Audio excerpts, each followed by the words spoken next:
روزہ رکھنے سے بیمار ہونے کا جو مطلب ہے وہ کیا ہے، اس کو دیکھنا پڑے گا۔ دیکھیں، ایک تو یہ ہے کہ خیال ہی ہے کہ بھی روزہ رکھیں گے تو بیمار ہو جائیں گے، کمزوری آ جائیں گی۔ نہیں، کمزوری ہونا اور چیز ہے، بیماری ہونا اور چیز ہے۔ کمزوری تو آئے گی روزہ رکھیں گے جب اتنا ٹائم نہیں کھائیں گے تو کمزوری تو آئے گی۔ افطار کے وقت تو پہلوان بھی جو نا یوں کر کے بیٹھا ہوتا ہے، تو لہذا کمزوری تو آئے گی۔ ٹھیک ہے، بیمار ہونا اور چیز ہے، کمزوری ہونا اور چیز ہے۔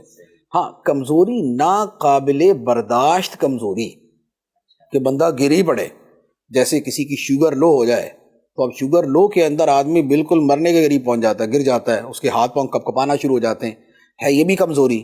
لیکن یہ کمزوری وہ ہے جو شدید تکلیف کا سبب ہے۔ تو بات یہ ہے کہ اگر تو محض کمزوری کی بات ہے تو اس کے لیے تو روزہ چھوڑنے کی کوئی اجازت نہیں۔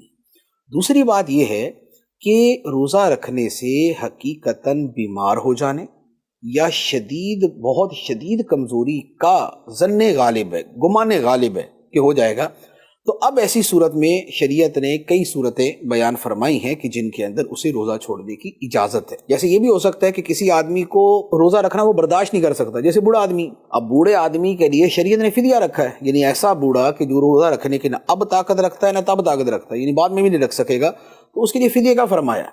تو اب یہ کیا ہے کہ جن میں روزہ رکھنے کی طاقت نہیں ہے، وَعَلَى الَّذِينَ يُطِيقُونَهُ فِدْيَةٌ طَعَامُ مِسْكِينٍ، تو یہ وہی ہیں کہ جو روزہ رکھنے کی طاقت ہی نہیں رکھتے۔